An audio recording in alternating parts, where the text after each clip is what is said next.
Olá pessoal, seja muito bem-vindo a mais um episódio do podcast Two Steps Ahead. Eu sou o Alexandre Faustino, host desse podcast e uau, esse é o 10º episódio. Parece que a gente começou ontem, mas já são 10 semanas levando para vocês bastante conteúdo, trazendo convidados com jornadas incríveis para que a sua carreira, a sua jornada empreendedora decole com base em fatos, com base em conhecimento, com base em muita experiência. E eu vou pedir para vocês fazerem uma pausa rápida para clicar aqui embaixo, se inscrever no canal, que é essencial, e já aproveita e ativa o sininho para que você também receba todos os nossos conteúdos em tempo real. E compartilhe. O compartilhamento tem feito com que todos aqueles que seguem esse canal ao meu lado se tornem grandes agentes multiplicadores de conhecimento. Junto com você, eu quero ver muita gente subindo na carreira, abrindo empresas, tendo sucesso nas empresas. E, aliás, um spoiler, o nosso convidado de hoje vai falar bastante sobre empresa, inclusive. Então, assim, clica aqui, se inscreva, ativa o sininho, me siga nas minhas redes sociais, deixe também a sua mensagem nas minhas redes sociais, a sua opinião, necessidades que você tenha, porque esse canal é para você. A gente está aqui para trabalhar para você. Então, vem junto comigo que vai dar super certo. Além dos nossos canais de imagem, a gente também está em todas as plataformas de áudio. Então, se você prefere nos ouvir, acessa o Spotify, Apple Podcasts, Google Podcasts, a gente está em todo lugar para te ajudar. E um ponto que eu tenho repetido em todos os episódios é para que você compartilhe esse conhecimento também com toda a sua família. Isso é muito importante. Você talvez não faça ideia do quão impactante na vida das pessoas que estão ao seu redor você pode ser. Então não perca tempo não. Compartilha que vai dar super certo. E agora chegou a hora de arrepiar e dizer para você o seguinte: vamos embora juntos. O podcast Two Steps Ahead, episódio 10, já está no ar. E no episódio de hoje eu tenho a satisfação de trazer aqui um amigo, um companheiro de muito tempo de estrada, que tem uma história incrível tanto de família quanto de carreira. E o principal exemplo que eu posso trazer para vocês, que ilustra o que esse cara fez ao longo do tempo, está ligado ao GPS. Hoje é praticamente unanimidade a gente entrar no carro e ligar o GPS. Mas um dia não foi assim. Um dia a gente teve que estudar um guia de ruas. Era através desse guia de ruas que a gente chegava no nosso destino. E o Helder, que está aqui comigo, ele foi o precursor de todo o mapeamento das ruas das principais cidades e depois das médias, das pequenas. Gastamos muita sola de sapato juntos, explicando para a montadora de automóvel o que era sistema de navegação, o que era o GPS, o que era mapa. E hoje, olha só, eu e você vivemos daquilo que o Helder implementou no Brasil, na América do Sul. Esse cara tem uma jornada incrível, então, Helder, seja muito bem-vindo ao nosso podcast. Para mim é uma alegria, uma satisfação imensa. E o episódio 10, ele é inteirinho seu. Muito obrigado, Alexandre, pelo convite. É sempre uma delícia e um prazer estar com uma pessoa tão fantástica como você. Muito legal. Como é que tá o Olivia? Olivia, ontem completou 6 meses de idade, a nossa querida primeira neta, né? Uma princesa, uma criança saudável, comunicativa, divertida, não tem o que falar. Avô, né? Eu acho que eu gosto de... Aprendi uma frase já de cara, que se eu soubesse, né, que ser avô era tão bom, eu tinha pulado ser pai. E por falar em pai, hoje é aniversário da minha filha, aniversário da sua filha também. Parabéns à sua. Parabéns à sua também. Obrigado. É uma das muitas coincidências, né, que a gente acaba encontrando quando a gente faz uma amizade tão longeva como a nossa, né? É isso aí, muito, muito, muito legal. E conta para mim o seguinte, o que é que você ouviu no dia da sua formatura que impactou o teu início e a tua jornada profissional? Então, como você sabe, eu me formei numa escola, assim, enfim, primorosa, né, o Instituto Tecnológico de Aeronáutica, e na minha turma, nesse evento, estava lá presente e já tinha sido... Peraí, deixa eu só lembrar aqui um segundo. Eu acho que ele ou estava para assumir a Petrobras, ou tinha acabado de ser da Petrobras, o senhor Osiris Silva, que é o fundador da Embraer, né? Terceira maior fabricante de aeronaves do planeta, e, obviamente, um dos executivos, seres humanos brasileiros mais fantásticos que eu tive a felicidade de conhecer. E ele falou uma frase em inglês, né? Na verdade, a pergunta nem foi minha, foi de um amigo, e ele disse assim, como é que eu faço para desenvolver a minha carreira, né? E aí eu estava ali com eles e ele falou, olha, você precisa sempre demonstrar que você é levemente superior. Ele disse isso em inglês, né? E you must always imply that you are slightly superior. E essa frase pode parecer um pouco petulante, mas ela não é. Ela, se você interpretar, a gente precisa olhar sempre o conteúdo inteiro, né, Alexandre? Às vezes as pessoas olham só uma palavra ou um pedaço da notícia e acha que já entendeu a notícia. Não precisa entender tudo. Mas, pois bem, ele está dizendo assim, olha, que você precisa sempre demonstrar. Né? Demonstrar. E não é demonstrar com arrogância. É demonstrar pelo conhecimento. É demonstrar pelo preparo. É demonstrar, enfim, pela dedicação que você é levemente. Por que o levemente, né?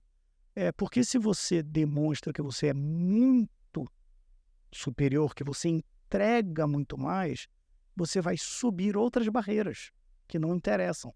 Inveja, disputa, enfim, que não é bom para o teu desenvolvimento de carreira. Então, e eu percebi já, alongando aqui um pouco, ao longo da minha carreira, que muitas pessoas brilhantes acabam sofrendo ao longo dessa jornada porque elas criaram umas barreiras de competição. Por serem muito boas, as pessoas começam a trabalhar contra, por incrível que pareça. Então é só um pouquinho. O ambiente profissional é extremamente competitivo. Extremamente competitivo. Não tenho dúvida. No próximo episódio, inclusive, a gente vai ter a felicidade de trazer aqui um empreendedor que tem desbravado redes de concessionárias no Brasil inteiro fazendo treinamento, e ele diz o seguinte, sabe aquele ursinho do Parmalat com as crianças vestidas? Isso não existe no mundo dos negócios. A gente tem que entender que é selvageria, é disputa, é luta, né? E tudo isso pode ser fair, mas a gente tem uma disputa acirrada o tempo inteiro. Né? No segundo episódio, a gente trouxe aqui o ex-presidente da Sony, que jogou basquete durante toda a adolescência, e ele fez um paralelo também bastante interessante. Ele falou assim, no basquete, todos nós ali éramos da mesma equipe, né? Os 5 jogavam juntos no time titular, mas tinha um banco de reservas lotado de gente querendo entrar. Então, você tem que trabalhar em equipe, né? Sozinho não dá, mas ao mesmo tempo, você tem que tomar muito cuidado com a forma como você se posiciona e como você trata os outros, porque é um ambiente extremamente competitivo. Não tenha dúvida. E como é que você fez na tua carreira para você, durante todos esses anos de estrada, lidar com todos esses conflitos, disputas, ciúmes, invejas, né? Como é que foi a tua jornada? Vamos começar pegando o gancho aí do esporte para dizer o seguinte, você falou do banco de reserva, né? Quem é o reserva que entra? Sabe qual é o reserva que entra? É o que fica o tempo todo no técnico dizendo, o cara tá ruim, o ponta direita, me coloca lá que eu resolvo esse negócio, o cara lá, entendeu? O cara, ele quer fazer. E isso é bom. Isso é bom. Acho que do ponto de vista da minha carreira, Alexandre, eu diria o seguinte, bom, em primeiro lugar, eu levei aquela frase do Osiris no meu bolso, assim, o tempo todo, no bolso aqui do peito. E como é que eu exerci isso? Exerci antes de mais nada, no preparo. Me preparando o tempo todo, vou citar alguns exemplos aqui, 1 ou 2, para não alongar, e procurando entregar além do que me pediram. Sempre. Olha que legal. Sempre. Sempre, sempre, sempre. Quer uma planilha? Vai ser uma planilha com resumo, com cálculo, com gráfico e tal. Certo? Vai, enfim, com análise de sensibilidade, enfim. Qualquer coisa que é um pouco a mais do que foi pedido, que faça sentido ter. Não só por ter. Claro. Não é pintar a planilha de cor de abóbora para ficar bonita. E não, isso não. É para dizer, olha, eu fiz aqui e percebi que se a gente conseguir trocar o material desse produto, vai ficar mais leve e o transporte vai ficar mais barato. Mas você fez isso o tempo inteiro na tua carreira? O tempo carreira? inteiro. Até hoje eu faço isso, Alexandre. Até hoje, quando me contratam como consultor, tem um escopo e eu entrego mais. Não, tem que entregar mais. Tem que entregar mais. Sem dizer que vai entregar mais. Simplesmente entrega mais. Porque aparecem oportunidades para entregar mais. Então, logo no primeiro emprego profissional, depois de titular engenheiro, foi uma transferência de tecnologia. Né? Eu fui morar na Itália, etc. E a gente esperou. Não fui contratado e embarcou. Eu fui contratado. Então, a primeira coisa que o diretor do projeto me passou, e entrou nesse momento, eu e um amigo, que inclusive é um amigo muito querido, um profissional excelente, meu padrinho de casamento, amigo, irmão e tal. E ele queria já botar a mão na massa, etc. E o diretor, sabe o que ele me trouxe? Ele trouxe 4 arquivos, fichários, que era o contrato com os italianos. Negócio de cada um dessa grossura assim. Sabe? De documento, contrato em inglês, que eu não dominava e tal. Eu li aqueles 4 raccoglitori, se chama em italiano, cara, umas 20 vezes. Todos eles, de frente para trás, embaralhava, pego o 3, depois o 2, agora eu vou ler o 4 e tal. Então, adivinha, chegamos na Itália, 2 operações, uma próxima a Torino, uma próxima a Milão. A sede era Torino. O gerente do projeto falou assim, Helder, eu tinha menos de 1 ano de carreira, Alexandre. Ele falou assim, você vai ser o líder em Milão, porque você é o cara que sabe o contrato. Olha aqui. Com menos de 1 ano de carreira. Menos de 1 ano. E aí eu era o engenheiro júniorzaço. A gente não nasce vice-presidente, tá certo? Certo? Então ele júnior, tal. E tinha um monte de engenheiros mais sêniores do que eu na minha equipe, 14, 20 anos de carreira e tal. Mas por quê? Porque eu ia lá no italiano e dizia, você tem que me entregar isso aqui. Não tem não. Pega aí a pasta 3, capítulo 4, que você vai ver. Ele ia, tenho sim. Antes até de entregar um pouco a mais, ele mandou eu ler, né? Lê aí pra você saber o que é, conhecer os equipamentos. Eu voltei lá e falei, o Valeri Jonas, o nome desse diretor. Valeri Jonas Seivalos. Cara maravilhoso, já aposentado e tal. Profissional fantástico. Eu cheguei para ele e falei assim, olha só, ele está dizendo aqui, o contrato usa a palavra mostrar os documentos. O contrato não diz entregar os documentos. Você vai produzir equipamentos eletrônicos, a R70 faz isso aqui, vai fazer sem esquemático, sem a lista de material detalhado, não tem como, né? Ele te mostrar é uma coisa, entregar é outra. E aí eu chamei a atenção isso para ele e falou assim, então faz o seguinte, não, mas ele tem que entregar, mas não está no contrato. Vamos mandar um telex, eram outros tempos, certo?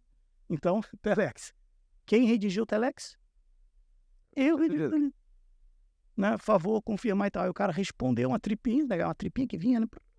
E tal, escrita lá naquela maquininha, dizendo assim, confirmado que nós vamos entregar. Levei esse telex para a Itália. Porque eu chegava lá, o cara falava, me dá a cópia. Não, o contrato diz que é só mostrar. Mas olha o telex aqui do vice-presidente aqui, papapá. Vou ter que te entregar. Então, o a mais devolve mais. E aí você chegou na Itália, menos de 1 ano de formado, engenheiro júnior de tudo, encontrou os caras lá com 14 anos de carreira.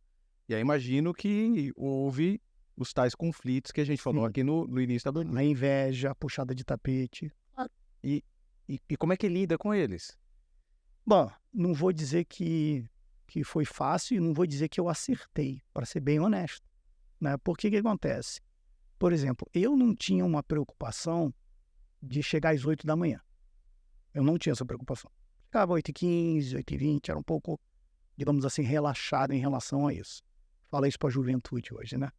Mas enfim, a gente chega lá. Mas saía às 7 da noite. Né? Que nem a gente brinca lá no Nordeste, né? Que o forró é tão bom que só termina quando acaba, né? Então, então assim, eu só saía quando eu julgava que o meu trabalho do dia estava terminado. Se era 6 da tarde, saía 6. Se era 7, era 7. Se era às 8, era às 8. Se era às 11, era às 11. Mas olha só que interessante. E o meu chefe lá de Torino, todo dia, 8h01, ele ligava para Milão para fazer quase uma chamada. E o Helder quase nunca estava. E ele vivia me dando bronca. Né? Porque eu pensava, o Helder não tá. O líder aqui, eu chegava lá 8h15, Ronaldo ligou. Aí eu, caramba, aí ligava para ele, ó, você tá atrasado. E a gente ficava naquela, e eu não compreendia. Até, fiquei lá de dezembro a dezembro, tá? Até ali para maio, mais ou menos 5 meses que eu já estava na Itália, que um italiano vira para mim e fala assim, você descobriu a América, né? Que é o jeito de eles dizerem que você está se dando bem, né? Aí eu falei assim, como assim descobrir a América? Você tá maluco? O que isso quer dizer com isso? Aí ele falou assim, porque você chega aqui a hora que você quer, o italiano. Imagem. Você chega aqui a hora que você quer, eu falei, eu sei, mas eu que apago as luzes da fábrica inteira. Não sei. Não estava aqui para ver. Bingo. Então, aí eu voltei pro Ronaldo e falei, então, ele falava isso para mim, falava, Helder, as pessoas não vêm quando você vai embora, as pessoas vêm quando você chega. E eu, ainda assim, jovem, né? Tava dizendo, não, né? Reclamando. Aí o italiano vai lá e, pau, em maio me manda essa na lata. De maio a dezembro chegava 15 brasileiros. Corrigiu. Corrigir. Então, assim, tem que aprender com os tropeços e não adianta passar a mão na própria cabeça. Não adianta. Eu aprendi anos depois, né, que qualquer briga entre duas pessoas é metade a culpa de cada um. Não tem esse negócio de a culpa é só do outro. Não existe isso. Você tem que olhar para a tua metade. Então, eu acho que foi assim que eu tentei manipular. E outra coisa, com conteúdo. Então, por exemplo, não nesse evento na Itália, mas anos depois, eu trabalhando numa empresa, numa joint venture da IBM com a Vilares, me deram uma promoção e quase um castigo, que era liderar uma equipe de 9 engenheiros de CAD, os reis do CATIA, que é um software da Dassault hoje, foi da IBM e tal, e que asa de avião, né, carro, muitas montadoras usam o CATIA. Até hoje. Blá, blá, blá. E os engenheiros e tal, eu sou engenheiro de formação, certo? Mas ele nem, eu era um cara comercial já, E quando começou a ter problemas lá com um determinado cliente, eu dizia, qual era o problema? Ele dizia, você não vai entender. Você não vai entender. Aí na terceira eu falei, gente, não vocês vão ter... Arrisca aí, vai. Certo? Arrisca aí e tal. E aí eles me explicaram o problema e eu comecei a fazer perguntas. Vocês testaram isso? Vocês testaram aquilo? Vocês testaram isso aqui? Aí começaram, não, porque não precisa disso aqui. Não, porque... Só que agora é o seguinte, agora o chefe aqui sou eu. Então, liderança, chefia. Já entendi, mas você vai fazer o teste que eu estou dizendo que você está dizendo que não fez, que não precisa. Ele fez o teste lá e descobriu o problema. Olha isso. Aí passaram a me respeitar. Então, tem que ter o conteúdo. Quer dizer, você tem que estar preparado também o tempo inteiro, né? O tempo todo. O tempo todo. O tempo todo. E essa preparação, você consegue imaginar como é que ela teria sido se a gente vivesse no ano de 2023 com o trabalho híbrido, remoto, home office e tal? Igual ou diferente? Eu não vou ter essa experiência full do híbrido e tal, e do remoto, mas eu penso o seguinte, Alexandre, eu acho que o grande risco do híbrido, nesse sentido, tem uma quantidade grande de favores e contra, né, nessa demanda e tal. Mas o grande risco que eu vejo do híbrido é que quando você vai buscar esta formação, todo mundo vai muito para a internet. Ontem, vou dar um exemplo de ontem, a gente fez uma brincadeira com o Zap GPT e perguntamos quem criou o número matemático E, do logaritmo e tal, certo? O número natural, né, e tal. E aí a resposta veio um matemático chamado Euler, certo? Que é uma resposta errada. E por que veio Euler? Porque é o que mais se publica quando se fala do número E, que ele tornou o E popular. Mas quem criou foi um outro matemático chamado Napier. Então, esse é o risco do preparo, digamos assim, na internet. Que você pega muita, mas muita informação equivocada ou incompleta e o cara leva lá para casa, para dentro do trabalho e de repente toma decisões absurdamente equivocadas ou faz sugestões absurdamente equivocadas. Agora, do ponto de vista de desenvolvimento de carreira, né, eu não consigo imaginar nada que possa superar o contato. Eu também não. Eu não consigo. Porque o que acontece? Você vai ter quem ama chefe de paixão e quem odeia o chefe de paixão. Certo? Todo mundo tem isso na história. Todo mundo tem. chefe hoje pode ser maravilhoso, o do emprego passado era um desgraçado, ele começou maravilhoso, depois começou a me encher a paciência. Não é assim a vida? Então como é que você vai gerar maturidade, casca, engolir sapos? Imagino que você deva ter transferido para os teus filhos muito conhecimento que você foi adquirindo ao longo do tempo. Sim. Como é que você transferiria se fosse tudo remoto? Então, exato, Alexandre. Então, assim, é difícil. Você pode fazer uma videocall e tal, mas ainda assim, você não vê a coçadinha da sobrancelha com incômodo, aquela mexida assim na poltrona, né? Quantas reuniões a gente faz, até de negócios, que você solta uma bomba na mesa, o cara dá uma ajeitada aqui assim na cadeira, que mostra o incômodo. Melhor que seja o vídeo, então você está vendo um quadro. É isso. Né? Você não está vendo onde a mão está indo, você não está vendo se o cara está suando, né? Se ele está se irritando. A gente aqui tem 3 câmeras ao nosso redor, mas a gente está com contato visual o tempo inteiro. Exato. E a gente vai entendendo a evolução da conversa, de uma negociação, que é extremamente importante, né? Porque você tem os dois lados, você tem o hard skills e soft skills. Com certeza. Né? Faz 16 anos que eu trabalho com a China. Não consigo imaginar como é que seria hoje a R70 se eu não tivesse ido para a China todo ano, 3 vezes pelo menos. Aliás, até dá para imaginar, porque quando entrou a pandemia e você estava junto comigo, no dia que entrou a pandemia, aliás, né, que a gente teve que terminar o café e voltar para casa voando, de lá para cá eu não pude ir para a China. E assim, os negócios eles ficam muito complicados quando você não tem esse contato físico, quando você não sente, quando você não olha. E aí eu penso, Helder, e queria te ouvir, que o maior prejudicado é o jovem. E muitas vezes é o jovem quem tem levantado a mão e pedido pelo híbrido. E é muito maluco, porque eu falo, cara, eu preciso pegar essa molecada que está entrando na empresa. Hoje, aliás, está entrando um menino de 18 anos de idade, primeiro estágio da vida do cara, tá todo incendiado. Eu tenho que pegar esse moleque e fazer a carreira dele decolar. Ele tem que entender, inclusive, se eu sou um bom gestor para ele. Se eu não for, que ele vaze da R70 e vai arranjar outro emprego, mas ele tem que decolar. Agora, como é que eu ajudo esse menino a decolar se eu falar para ele trabalhar de casa? É muito mais difícil, é muito mais complicado. A transferência, principalmente de soft skills, ela fica muito limitada. O hard, tudo bem, você vai lá, ensina, dá um curso, ele vai fazer curso, mas os soft skills, eu acho que a perda é muito grande. Sim. Muito grande. Eu vejo que a interação é fundamental com laterais, com diagonais, né? Com chefes, com futuros, né? No caso desse jovem, futuros subordinados e tal.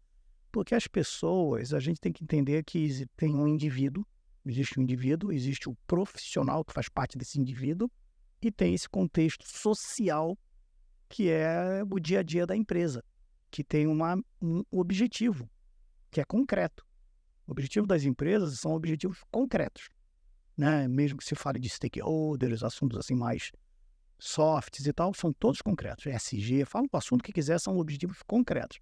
Os objetivos das pessoas não são necessariamente concretos. É se apaixonar, é viajar, é conhecer, sei lá, subir uma montanha e tal. Então, esse encaixe é um grande desafio para os gestores para maximizar aquele grupo de pessoas, né? A produtividade daquele grupo de pessoas. Procurando, eu não vou nem dizer manter, mas desenvolver os indivíduos também. Porque todos nós somos elásticos em tudo, até um certo ponto. Em tudo. Inclusive nas emoções. Inclusive nas emoções, nos desejos, nas intenções, nós somos elásticos. O cara fala assim, não, eu quero, sei lá, subir o Aconcagua. Quero subir o Aconcagua. Aí você fala assim, mas e o Kilimanjaro?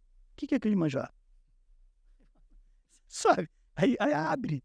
Fala, não, você está falando em subir montanha e fazer uma caminhada para o Monte Roraima, que não é subir uma montanha, é uma caminhada, mas é um outro ecossistema e tal.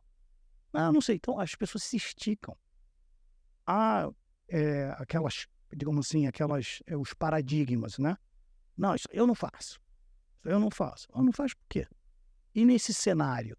Então, educar esses jovens no contexto, que foi uma coisa que eu sempre fiz na minha carreira, com pares, etc. Até para pedir para chefe e tudo, falar, ó, o contexto é esse aqui, ó. Pá. E aí eu tô te pedindo isso aqui, eu preciso que você faça isso aqui. Porque se a pessoa não sabe o contexto, ela não entra no time. Voltando lá para o esporte, se você vai trocar o ala do basquete, que é um esporte que eu não conheço, mas enfim, um ponta direito e tal, é por um contexto da partida.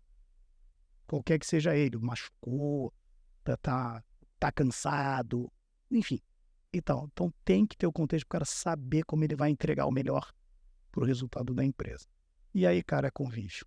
E aí, quando que a tua carreira deslanchou? Um dia, jovem, formado no ITA, né, engenheiro, primeiro emprego, vai morar na Itália, deve ter sido maravilhoso, 1 ano na Itália, volta para cá. Mas quando a carreira decolou, em que momento você falou assim, poxa, eu vou chegar no topo, eu vou chegar no meu Aconcagua? Nesse Aconcagua aí, eu diria o seguinte, Alexandre, tem um momento curioso, né, que é o seguinte, depois de eu trabalhar nesse projeto de fábrica, né, de transferência de tecnologia da Itália para o Brasil, eu achei que o ciclo estava lá concluído, tal, eu comecei a procurar emprego e na nossa época era nos anúncios de domingo no jornal. Então eu tinha que mandar currículo pelo correio para esperar. Né? LinkedIn não existia, não tinha nem internet, né? Então era currículo pelo correio e tal. E eu mandei um currículo para uma empresa que dizia uns tracos meio etéreos, assim, tipo, se você tem essa característica e quer isso, vem trabalhar com a IVIX, né, que é uma joint venture da IBM com a Vilares, dizia esse anúncio, falar no anúncio. Aí eu pensei, bom, IBM, empresa, referência e tal. Vilares, à época, referência industrial no Brasil. Então, bela junção. Isso aqui que ele está dizendo se eu sou esse cara aqui. Eu acho que eu sou esse cara aqui. E o que ele está dizendo que quer, tem ambição, quer crescer, eu quero isso aqui tudo. Mas eu não sabia, a vaga era para um tal de gerente de território, que tinha sido a primeira vez que eu tinha visto essa palavra. Country Manager. Que eu não sabia, gerente de território. Aí eu mandei o currículo. E aí eu fui, enfim, fui chamado, 3 etapas, papapá e tal. Na primeira, eu meio que percebi que era um negócio de cuidar de vendas, coisa que eu nunca tinha feito na minha vida. Então eu falei, rapaz, eu sou o cara mais fora do esquadro que está aqui, né? Então, quando as pessoas se apresentavam numa dinâmica, me lembro disso até hoje, Alexandre, 8 pessoas na dinâmica. Eu fui lá ser o 6º a se apresentar, então que era meio solto assim tal, né? Os anteriores todos tinham vendido gelo para esquimó, tá certo? Eram todos caras de... Aí quando chegou a minha vez, eu falei, o que eu vou falar de venda? Mas o assunto aqui é vendas, então eu vou falar de vendas. Eu falei, ó, nem carro usado já vendi, não. Estou no meu primeiro carro. Então assim, aí eu falei, olha só, a vaga diz que a pessoa tem que ser isso, isso e isso. Eu sou essa pessoa que tudo, posso explicar. E quer isso aqui e tal. E aí põe, então foi uma troca, um primeiro ponto importante foi que eu saí de uma carreira, nenhum demérito, maravilhosa, de engenheiro, eu já era um supervisor de engenharia, para ir para a área de negócio. Então foi uma troca, foi a minha segunda carreira no 5º ano de vida profissional. Eu já pulei para uma segunda carreira diferente da primeira. Produto tecnológico, computadores, software e tal, mas área de negócio. 2 anos depois, eu entrei em telecom, quando ninguém só tinha Telesp e tal, né? Então eu estava começando a vir negócio de pager e o rádio troncalizado que se tornou a Nextel. Primeiro eu entrei porque eu me apaixonei pelo produto. Falei, como é que pode apertar um botão e falar com 10 pessoas ao mesmo tempo assim? Fiquei assim alucinado no negócio e tal. Então me selecionaram, era uma joint venture da Motorola no Brasil e tal. E aí era uma empresa pequena, mas que cresceu muito rápido. E aí eu fui fazendo cursos, o preparo sempre vendo, né? Então, fiz curso de marketing, fiz curso de planejamento estratégico, fiz curso de contabilidade e finanças, que aí eu comecei a pedir capital para poder alugar o rádio. Então, para alugar rádio, você precisa de capital. CAPEX, né? O tal da... Então, o que é isso? Não sabia o que era isso. De CAPEX, investimento. Não estava no meu... Então, fui lá fazer curso. Né, então. A empresa falou para você ir fazer curso ou você? Não, eu Porque eu percebia na conversa, o financeiro deitava e rolava. Eu pedia as coisas e falava, não, porque o cash flow vai ficar pior. Eu falo, o que esse cara tá falando? Sabe como é que é? Aí eu falei, não vou vir para a próxima reunião sem saber responder. Eu não vou apanhar de novo. Não vou. Aí fui lá fazer o curso. Aí ele levou um susto, né? Porque ele falou, o cash flow, não, vamos precisar de mais capex, mas o resultado na DRE vai ser melhor. Ele ia. Entendeu? Aí, de novo, né? Aquela coisa um pouco da competição. Que praticamente era eu e ele, e o gerente geral ia sair da empresa, já estava. Você percebe? Então tem que. Eu sabia conversar a conversa dele, ele não sabia a minha. Quem foi escolhido para ser gerente geral? Olha que interessante. Tá certo?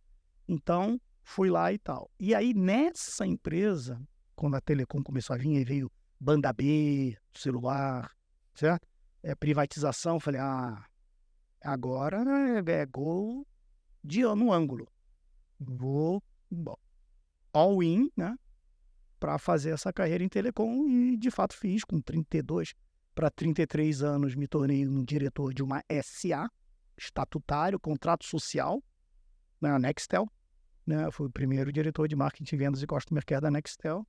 E dali para frente, a carreira foi sempre 32 para 33 anos. Olha só. 8 anos de carreira, 9 anos de carreira.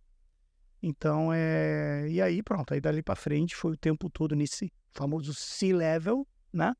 E tal, né? Mas eu gosto, acho que é importante dizer assim, de novo, não comecei a carreira C-level.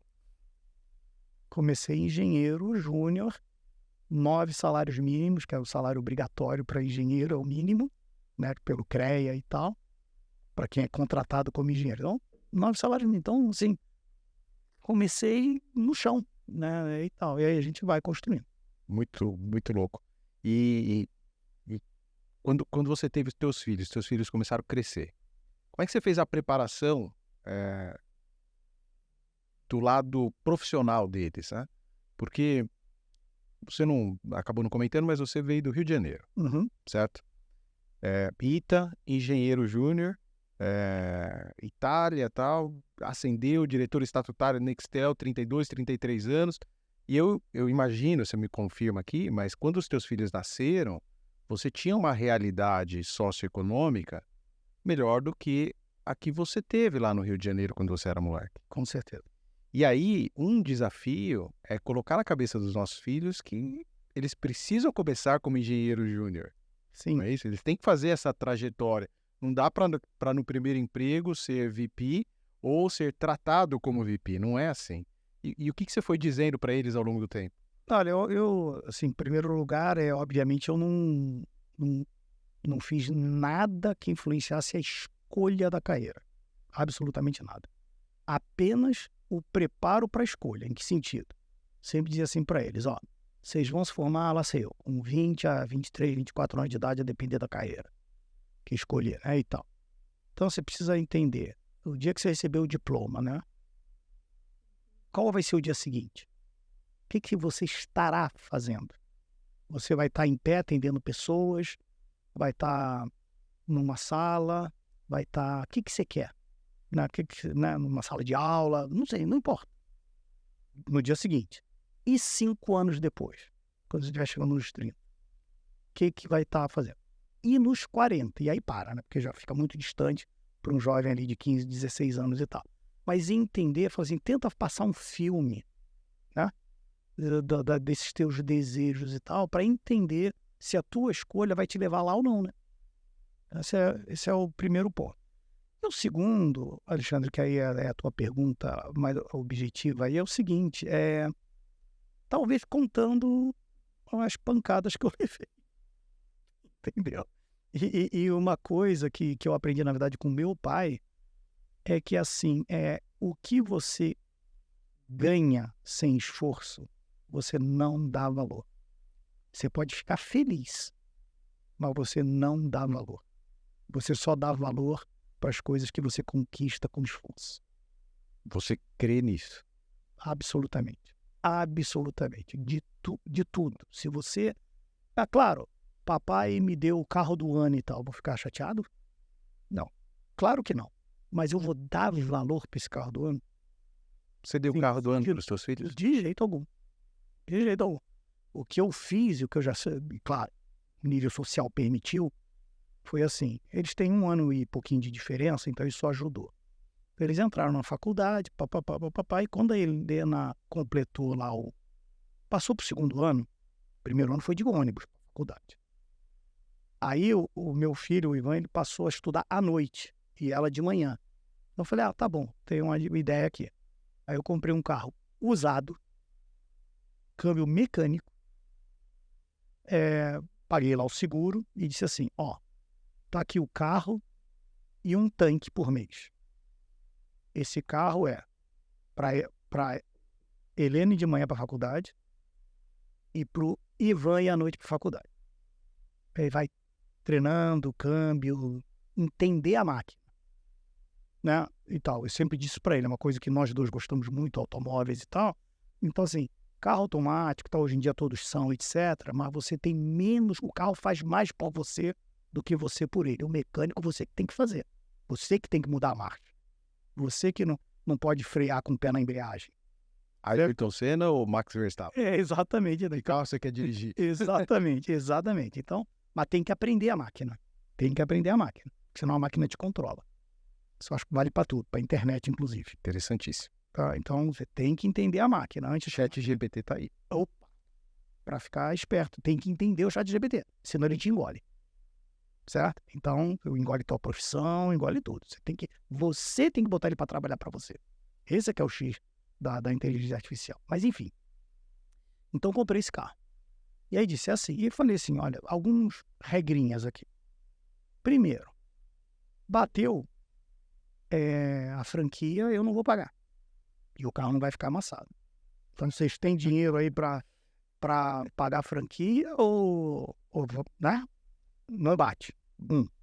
2, multa é tudo vocês. Então, o carro está no nome da esposa, mas vou declarar e vocês vão sofrer os pontos. E 1º ano de carteira dança, então pá. 3º, enquanto vocês estiverem de acordo, não precisa nem me dizer o que está fazendo com o carro. Agora, se um quer o carro sábado de manhã e o outro também, nem vem me perguntar, porque o carro vai ficar na garagem.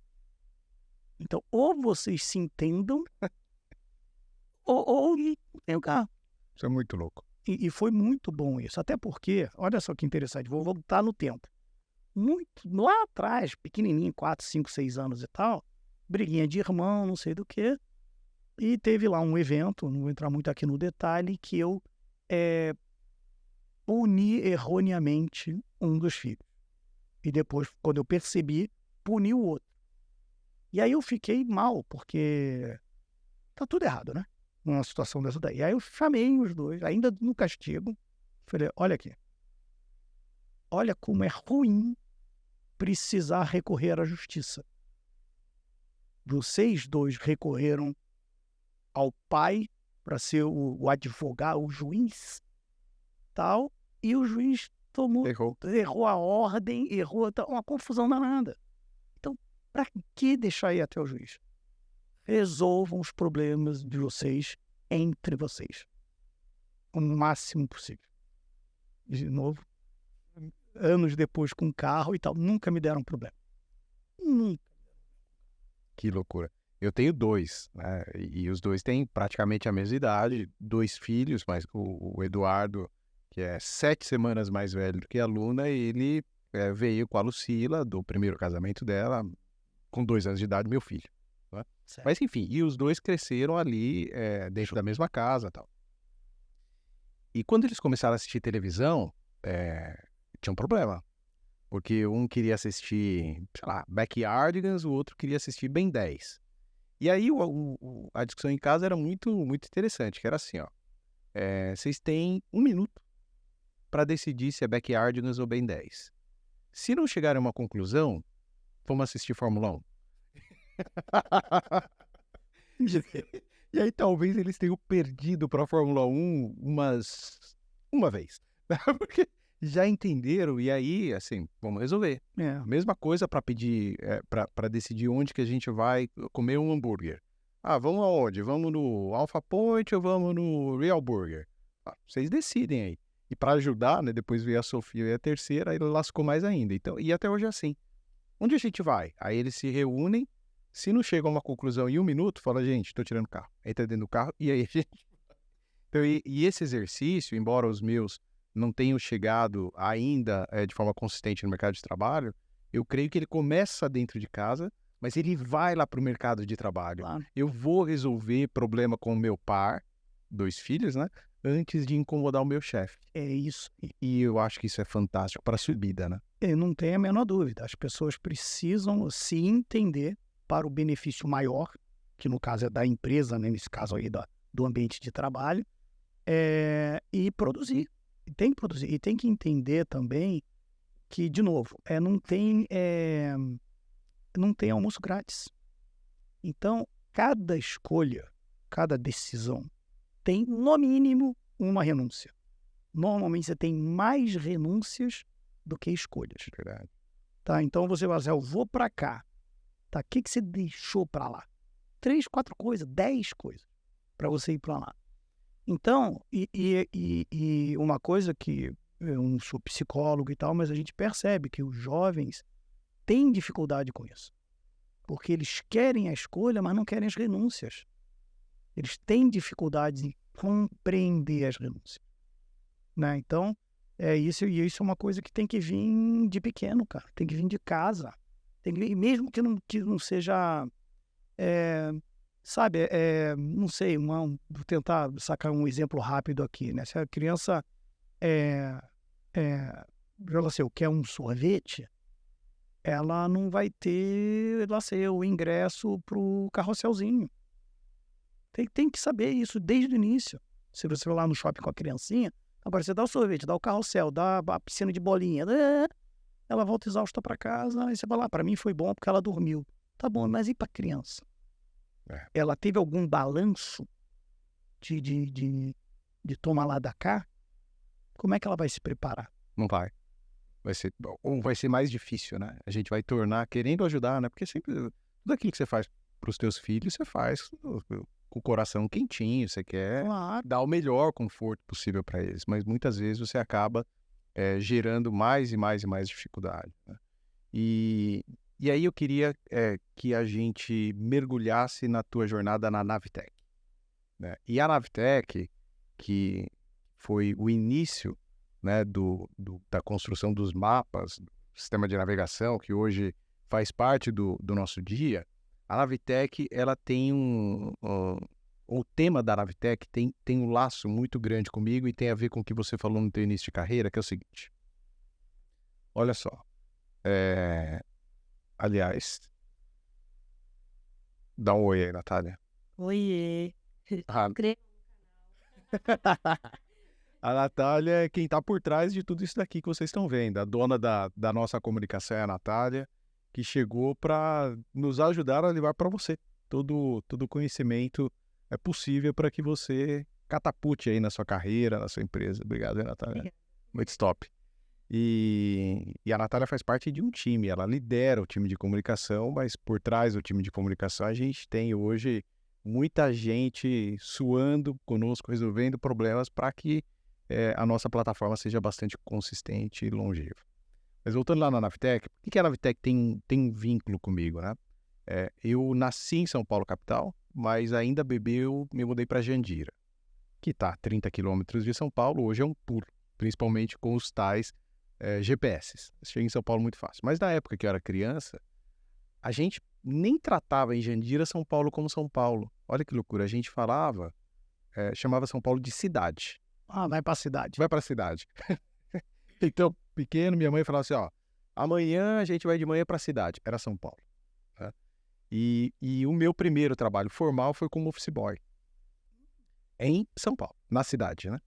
E quando eu cheguei na empresa, era uma construtora, Constran, que na época era enorme e tal, eu precisei ir na Avenida Brigadeiro Luiz Antônio.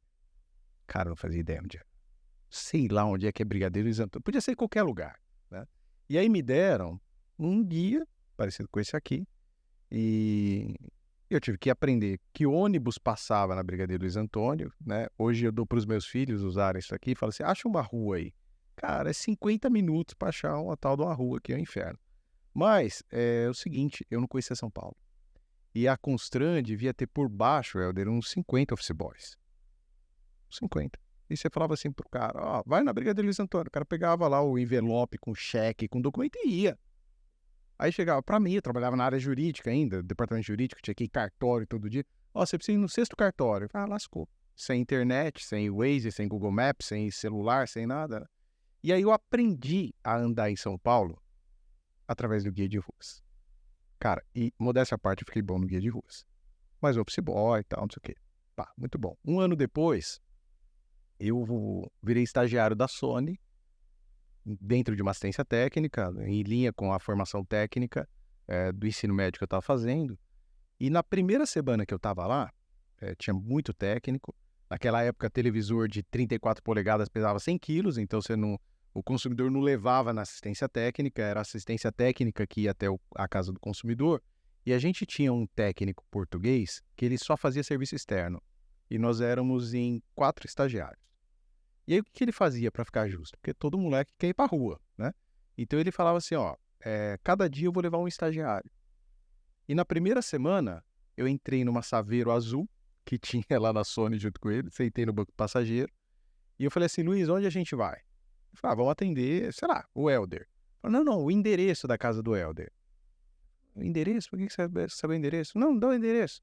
Aí, sei lá, Paulista 302. Eu falei, tá bom, você tem guia de ruas? Aí o cara falou, peraí, que guia de ruas? O que você quer com guia de ruas? Eu falei, não tem ou não tem? Eu falei, tem, porta-luvas. Eu falei, posso te guiar? Olha. Aí o cara falou, guiar? Como assim você vai me guiar? Eu falei, eu sei mexer no guia de ruas. Cara, hoje é ridículo falar que sabe mexer no guia de rua, né? Mas aí, beleza, né? Vamos pegar o guia de ruas, Avenida Paulista, qual que é a página, tal, não sei o quê. E ia falando pra ele, vira à direita, vira à esquerda, segundo quarteirão à direita, tal, não sei o quê. Resultado. Toda vez que tinha serviço externo, era eu quem saía com o tal do Luiz. Preparo, estudo, resolver problema, né? Superar deficiência. Entregar mais, né? Olha só. E eu cheguei num ponto assim tão interessante de conhecimento de São Paulo, que já na época do início do celular, sei lá, talvez você estivesse na Nextel, eu recebi algumas ligações de algumas colegas que se perdiam em São Paulo. Então eu ligava no celular e falava assim, Alexandre, você me ajuda? Eu me perdi. Eu falei, mas onde você tá? Porque tinha o celular, mas não era smartphone, né? Onde você tá? Ela falou assim, não sei, se eu soubesse eu não te ligaria, mas eu tô perdida. Lê a placa aí, acho que. Lê a próxima placa, não de rua, porque não tinha em São Paulo também, mas vê aí uma placa de tipo, saída para 23 de maio, né? Aí fala assim, tem uma placa aqui, saída 23 de maio. Tá bom, então sai pra gente ver onde que vai dar, e sair.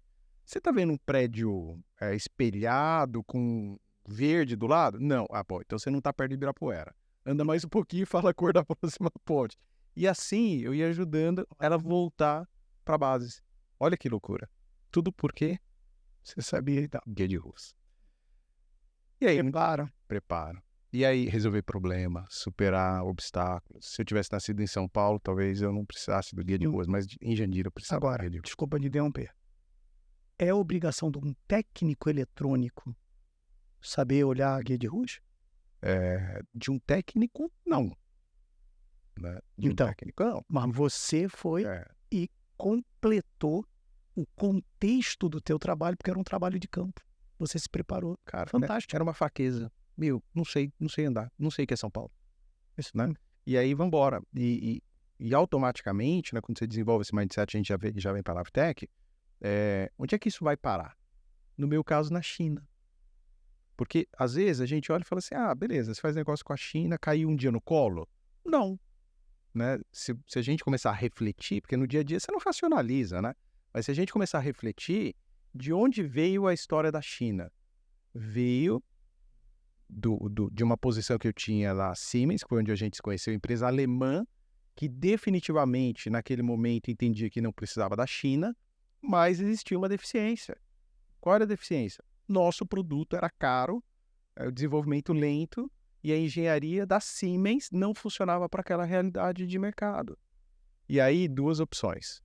Bom, trabalho na Siemens, alemã, é assim que funciona. Ou, como é que eu faço para resolver esse troço? Tem que ir para a China. Então, vamos para a China. Mas a empresa é alemã. problema é da empresa que é alemã, né? Eu não sou alemão. Eu sou pago para fazer o negócio acontecer e vai estar lá na China. Enfim, né? Isso é mindset, né? Eu acho que é super bom. Mas aí, Navitec. Conta. Você chegou na Navitec antes da Navitec. Como é que foi isso? Sim. Então, apareceu essa oportunidade, a Navitec estava expandindo, né? Ela tinha os mapas dos Estados Unidos e da Europa, tinha feito um IPO, então estava com dinheiro em caixa, IPO lá nos Estados Unidos, né? na New York Stock Exchange, e ela precisava expandir globalmente e rápido e tal, e pronto, tinha lá um método, etc, e precisou abrir uma filial no Brasil, e enfim, me encontraram, um headhunter e tal, e eu fui içado para lá. De novo, da mesma forma, com os rádios, quando o meu chefe, que aliás que você conheceu o Andrés Hertz, certo? Conheci na Siemens. Falava português, casado com uma curitibana, não é isso? Isso mesmo. E aí ele me mostra lá aquele navegador portátil, aquele que ficava no vidro do carro, assim, certo? Ele falou, tem um mapinha aqui, dá uma olhada e tal. Quando eu olhei aquilo, como é que isso aqui, que é isso aqui? Esse negócio aqui é uma maravilha, né? Não tinha esse negócio. Celulares não tinha tela grande na época. Bom lembrar disso. É verdade. Não tinha celular de tela, né, sem teclado, vamos dizer assim, era telinha e tal. Não tinha. Então, veio a tela, touch, não sei o que. Opa, e o negócio... E vai andando, o mapa vai andando. Botaram o guia todo ali pra dentro, coisa e tal, né? Então, fiquei alucinado e na hora minha cabeça, né, com essa mentalidade que eu tenho, assim, de negócios, né? Cara, isso aqui é um oceano azul, né? Isso aqui tem um mundo para ser desenvolvido com esse negócio tal. Abracei e tal. E aí, assim, Alexandre, fui contratado como consultor, não tinha subsidiária, né? Então, é contrato social, registro, é todo do chão para cima, bottom up, né? Então, contratar a primeira equipe, que foi uma equipe de geógrafos, né? Que são as pessoas que dirigem os carros para coletar os dados, etc. Depois a área de negócios, etc. E fui construindo. Então, a empresa... eu me lembro, né, quer dizer, no primeiro ano de operação, já com um mapa bastante limitado, 25 cidades, uma coisa assim, o único negócio que teve, que não fui eu que fiz, foi o Departamento de Defesa americano, que compra todos os mapas de onde tiver, por motivos óbvios e tal. Desenvolvia outros mercados, mercado de governo, né, mapas de cidade, planejamento de rota de ônibus, essas coisas todas. E no varejo, no Telecom, que era a minha fortaleza, quando eu me juntei à Navitec, que na Navitec, no mundo, não tinha muitos profissionais que conheciam o mercado de telecom. Então, assim, foi uma jornada maravilhosa, foram 10 anos de trabalho lá, uma empresa, assim, que logo não, depois, uns 4 anos depois que eu entrei, ela foi comprada na integralidade pela Nokia. Veja, uma empresa de telecom, né? E eu tive uma participação intensa nesse processo, sem demagogia, porque estava tendo um movimento de consolidação, que é normal, na verdade, de verticalização, né? A TomTom estava comprando a Teleatlas, que era o grande concorrente de mapas na época lá, né? Um mercado praticamente duopolizado no mundo de mapas. E aí a empresa falou, bom, e quem vai nos comprar, né? Se alguém está verticalizando, quem são os candidatos? Aí apareceu lá a Garmin como uma candidata, porque era um grande cliente e tal, e eu levantei a bola de ser uma empresa como a Nokia, que estava lançando com o nosso mapa o primeiro celular com GPS do planeta, o N85, que era um quadradinho assim que tinha uma espécie de um slide, não era flip, você corria assim, aí a telinha e tal, primeiro com GPS e com mapas, com o nosso mapa, que eu desenvolvi um negócio global. Olha que interessante. Tá? E tal. E aí eu falei, olha, uma empresa que pode verticalizar é a Nokia, não sei do que, coincidências ou não, entrou lá na lista e foi a Nokia que comprou a empresa por 8 bilhões de dólares na época e tal. E tudo. Teve um dedo seu ali naqueles 8 bilhões. Não tem a menor dúvida. E tem outra coisa interessante que processo, ciclo de venda longo, como é o de navegadores para veículo, né, de multimídias aí na R70. Mas assim, quando a gente começou, a Nokia falou assim, só que é o seguinte, né? Eu preciso do mapa de Buenos Aires. No lançamento desse telefone mundial, América Latina, São Paulo e Buenos Aires tem que estar paus. E nós não tínhamos o mapa de Buenos Aires. Aí é a coisa de tirar as pessoas do conforto. O que acontece? Normalmente, né, nenhuma empresa multinacional chega num país tal e começa do zero. Ela compra algum ativo que já tem. Então nós fomos lá e compramos um mapa, enfim, de um fornecedor argentino lá. Muito bem, eu negociei, papai, compramos um mapa. Mas ele não estava no padrão Navitec. Aí para ficar no padrão Navitec ia demorar 1 ano e meio. Olha, não, mas a Nokia tem 3 meses, cara. Não, porque não pode, porque a lei, porque tal, porque a qualidade, o Navitec, o que da Navitec no final era de qualidade, o nome Navitec, no final, Navigation Technologies com Quality. Olha só. O que lá e tal. Não pode. Mas peraí, eu falei assim, a empresa já tinha nossos 3.500 funcionários, falei, vem cá, quem é que define a qualidade do produto? É você ou é o cliente? Aí, silêncio na mesa. Falei, então vamos perguntar para a Nokia o que ela quer de qualidade. O que ela abre mão da nossa qualidade para ter o produto na ponta. Aí a Nokia falou, pode tirar isso, tira aqui. Eu falei assim, olha, a gente consegue entregar isso aqui, o mapa não é certificado, vai dar uns erros aí meio esquisito e tal. Você topa? Ela falou, topa. Escreve aí que você topa. Escreveu, lançamos um produto que passou a se chamar mapa intermediário. Tinha um mapa totalmente verificado e um mapa intermediário. Começou na Argentina, foi para o Chile, foi para o Vietnã. Taraná. Então a empresa saiu de Europa e Estados Unidos para global em 1 ano. Mapa praticamente do mundo inteiro. Tudo intermediário. Que é cláusulas legais que você bota lá dizendo, ó, esse mapa não está verificado. Todo mundo comprou. E no começo da navegação, eu estava na Siemens, responsável pelo que hoje são as centrais multimídias, né? Naquela época não era central multimídia, era o GPS de Ventol e tal, e umas outras besteiras que tinha na época. Mas realmente existiam os 2 players, né? A Navitec com você e a Teleatlas. Isso. E a Teleatlas, ela tinha um desenvolvimento de cidades mais rápido. Sim. Porque a Navitec, ela tinha sempre essa preocupação com a verificação, com a qualidade, tal, que está em linha com o que você está falando. Exatamente. Olha que interessante. Exatamente. Inclusive, vou trazer aqui uma história fantástica, que assim, quando a Ford trouxe para o Brasil a Edge e o Fusion, veio com um navegador que tinha o mapa do México, Estados Unidos e Canadá, porque o produto, o carro, a Edge era fabricada no Canadá, ou é até hoje, e o Fusion era só no México. Então esse mapa chegou aqui, abriu o telão lá e um brancão, né? Não tinha o mapa. E aí, eu conheci o diretor comercial da Ford, o Oswaldo Ramos, que hoje está na GWM, num voo para Miami, diurno, aquelas coincidências malucas, sentou um do lado do outro, começamos a conversar, aí o que você faz, Aí ele falou, pois eu tô com um problema, não sei o que. Aí eu falei assim, não, mas... Aí ele falou assim, não, eu até ouvi falar já na tua empresa e tal, mas teu mapa é menor que o da Teleatlas e tal. Eu falei, eu sei, eu falei, mas deixa eu te explicar aqui, olha como é ruim. Aí eu abri meu laptop e mostrei para ele essa coisa da representação geográfica do mapa via GPS. Então tinha uma cidade, não vou lembrar o nome, uma cidade aqui do interior, não sei se Bauru e tal, que ela estava no mapa da Teleatlas 5 quilômetros fora do lugar e girada. Então como é que o mapa ia encontrar aquela cidade? Nunca.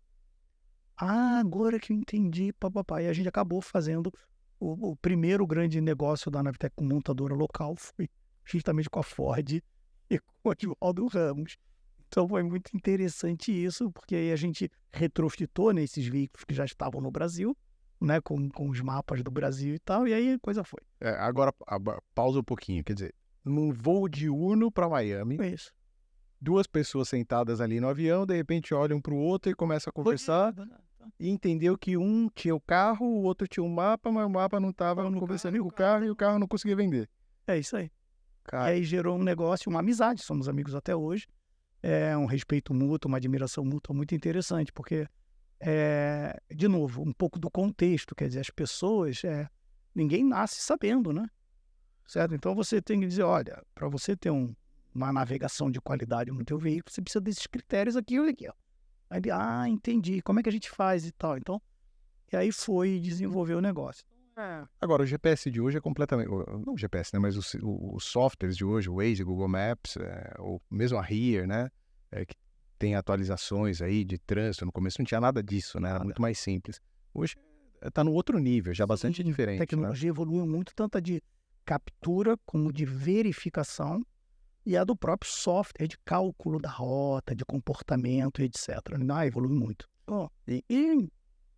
E de vez em quando você tem uns insights assim, de falar assim, eu, sei lá, gosto do Google Maps.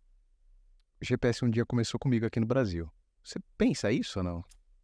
Para ser sincero, não. Claro que eu tenho um orgulho, né, e um pouquinho de vaidade de ter sido uma referência nisso pelo período que lá trabalhei. Eu fico feliz de que está todo mundo usando. É um negócio que está, como você comentou mais cedo, qualquer lugar, né? Destino, eu abro hoje o Google Maps no meu Android aqui, até para procurar onde é que fica a empresa tal. Eu não procuro no Google, eu procuro no Maps, porque aí eu já sei onde fica e já resolve 2 coelhos com a cajadada só, sabe como é que é? Então, assim, e que realmente está pervasivo, né? Não tem ninguém que não tenha. Hoje em dia, todo celular é smart, todos eles têm algum mapa lá dentro. Então, você ter participado daquele momento, né, de quebra de paradigma, né, o pessoal, disrupção, essas palavras, quebra de paradigma, que assim, sai do livrão e vai para um negócio que obviamente não nasce perfeito, tinha erro, girar à esquerda onde não podia, né, essas coisas, mas com um aprimoramento hoje ninguém questiona. Então, eu sei que você usa o Waze, eu uso o Google, no carro provavelmente o mapa é da Here e tal, e vai lá. Cada um fez a sua escolha pela experiência do aplicativo, vamos dizer assim, mas o fato é que você vai do ponto A ao ponto B, ninguém vai mais sem olhar mapa. As pessoas não sabem mais. O Brigadeiro Luiz Antônio... Cinto de segurança. Como é que você guiava lá o português, né, lá na Siemens, na Sony, né? Não tem mais isso. Agora vai lá, bota lá e acabou esse assunto. Né? O que é uma evolução. Sim. Mas, então eu tenho orgulho, sim, mas não é uma coisa que eu fico me realimentando, Alexandre, porque a gente não pode viver de passado. A gente tem que construir um futuro com base no que a gente aprendeu de bom e de ruim no passado. Passado não é destino, né? Isso é bastante importante. Exatamente. Então, gosto, mas já foi. Próximo. Qual é o próximo? E vamos falar de próximo, então. Tá. Conta aqui a história desse livro. Então, bom, depois aí de mais de 30 anos de carreira, né, sempre nessas posições, sempre a partir da Nextel, né, nessas posições de C-level, você começa a perceber que existem conflitos, disputas entre sócios, né, que impactam no destino da empresa. E também percebi muitas vezes uma preocupação, a carreira mesmo profissional, que muitas vezes foi uma moda, época aí de Jack Welch, que todo mundo achava que era o grande CEO do planeta, né, e hoje se sabe que ele deixou um monte de bombas de efeito retardado, né? Mas enfim, tanto que a GE morfou, né?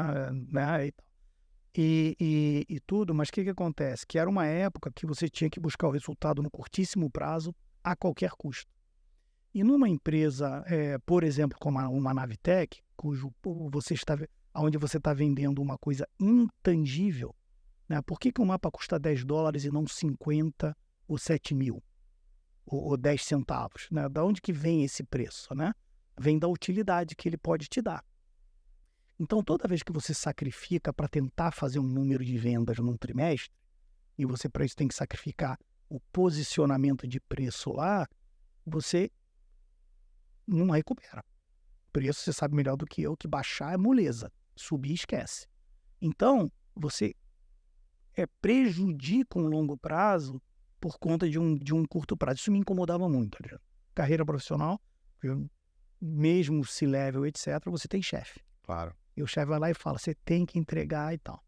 Na TIM Nordeste lá, eu tinha uma situação que eu precisava, o que a gente chamava de limpar a base dos pré-pagos, né? Que não geravam receita, E o presidente dizia, não pode porque vai diminuir a quantidade de assinantes e a ação vai cair. Mas o resultado da empresa vai melhorar. E aí a ação vai recuperar, né? Não, mas não pode, mês que vem e tal. Aí a gente acabou fazendo um meio termo lá de ir limpando de acordo com a... né? E aí isso é legal porque é obrigação do executivo procurar acomodar a maior quantidade de situações possíveis em benefício dos acionistas, dos funcionários e do entorno e tal. Mas enfim, esses problemas me afligiram pelo menos nos últimos 15 anos da minha carreira como executivo. E aí eu descobri, na tal da governança corporativa, que é um nome pesado, pomposo e tal, a ciência que descreve os motivos que originam esses problemas e como solucioná-los. Só que essa ciência é uma ciência voltada para o mercado de capitais. Essa que a gente conhece, que a gente vê no Valor Econômico, etc, etc. E aí você vê o seguinte, aqui no Brasil, Alexandre, você tem uma ideia de quantas empresas faturam mais de 50 milhões de reais no Brasil? Não. Quer chutar um número só para... Chuta um número. 3 mil. 3 mil? Faturam mais de 50 milhões? Pode dar uma subida. 300 mil. Um pouquinho menos. 150 mil. 136 mil empresas. Dados da Receita Federal. CNPJ/1000 contra, né, cabeça de CNPJ, acima de... São 136 mil empresas que têm um tamanho de 50 milhões para cima. Se a empresa tem mais de 50 milhões de faturamento para cima, ela já tem idade, porque você começa uma empresa, quanto que você faturou no primeiro ano de AR70? 10 milhões. Então, quando você chegou nos 50, você já tinha 6, 7 anos de empresa, ela saiu, certo? Então, assim, ela tem um caminho, já tem uma maturidade gerencial, já tem conflito, já tem o diretor financeiro querendo fazer uma coisa, o comercial fazer outra. 136 mil empresas. Essa ciência não era suficiente para atender, porque a característica é diferente. É família, é parente, é divórcio, morte. Que é muito pior que o diretor financeiro. O diretor financeiro, o sócio não gosta, troca. Agora, trocar de sócio é mais difícil. Isso. E aí você abre uma empresa, você é casado, por exemplo, com união parcial de bens, abriu a empresa, se separou. Sua esposa vai ter metade daquela empresa. E aí? Ups, e tal. É ruim ou é bom? Pode até ser bom, vai saber. Não sei, mas tem que tratar. Então eu comecei a estudar esse assunto. Acabou esse assunto me estimulando cada vez mais. E eu desenvolvi, digamos assim, uma espécie de uma metodologia para eu ir nos clientes e vender a minha consultoria para organizar, minha. Mas não estava satisfeito, falei, quer saber, vou para a faculdade, no mestrado, testar essa metodologia, levar um pouco de robustez acadêmica a ela. Bom, longa história curta, a minha metodologia foi para o lixo, e eu construí uma outra baseada em teoria social, porque a do mercado de capitais é teoria econômica e leis do direito, lei da SA, etc. Acabou. Aqui no mundo, na tua empresa, lei da SA não é SA. Você é dono majoritário da empresa, o risco é o teu CPF que está no risco. Então, aquele monte de exigência, não precisa, não gera valor. Não gera valor. Né? O que gera valor é eu te dizer assim, Alexandre, cuidado com a tua exposição ao risco. Porque você pode... Então, como é que você controla essa exposição ao risco? Alexandre, você é casado. Então como é que vai ser a tua sucessão patrimonial? Alexandre, você é o melhor CEO que a R70 pode ter hoje. Será que você vai ser o melhor CEO amanhã? Será que você não vai estar, talvez, melhor numa posição de conselho, tendo um cara... Enfim, e por aí vai. Então, eu encontrei nas ciências sociais, né, um arcabouço maravilhoso, cuja grande dificuldade desse arcabouço era ele virar alguma coisa pragmática, alguma coisa, enfim, que você possa tangibilizar. Eu acabei craqueando isso, vamos dizer assim, consegui encontrar um caminho para pegar objetivos, desejos e intenções de todos os adultos, eu falo, né, das famílias empresárias, e ver dessas características humanas quais que ajudam, quais que atrapalham a empresa? Quais diferenças de intenções e objetivos entre os membros da família vão ajudar a empresa e quais podem atrapalhar, certo? Então, exemplo básico, até trivial, mas que você pode até pensar, mas não executa. Dividendos. Então, tenho certeza que sua esposa, seus filhos e tal, querem a maior quantidade de dividendo lá para poder passear, viajar, ir para as melhores escolas, viver no maior conforto possível. Você sabe, tecnicamente ou não, no teu caso você sabe tecnicamente, que se você drenar o dividendo, você não vai ter dinheiro para investir e a empresa vai precisar crescer. Porque quando você abriu a empresa, vocês eram em 4, já são 5, certo? Não. Eu praticamente era em 2, né? Porque só tinha eu e a Luna. Hoje é Lucila, Eduardo, Então, Sofia, então tal. de 2 para 5. Quintuplicaram os dividendos? Não. Aliás, não necessariamente, Pode né? ser Óbvio, até mais. no primeiro ano, tá, a empresa foi crescendo, mas eu entendo claramente o que você está falando. Então, o que acontece? Então, isso aí você fala assim, então, por exemplo, você ainda tem filho jovem, mas daqui a pouco vão estar casados, vão estar na segunda esposa, segundo marido e tal. Aí, o que eles vão querer?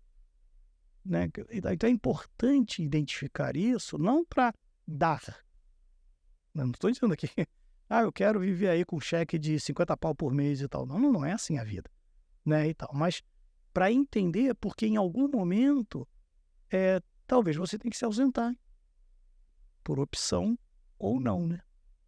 E aí quem é que toca essa propriedade que é um motor gerador de riqueza chamado R70? É como se fosse uma medicina preventiva o que você faz ou não?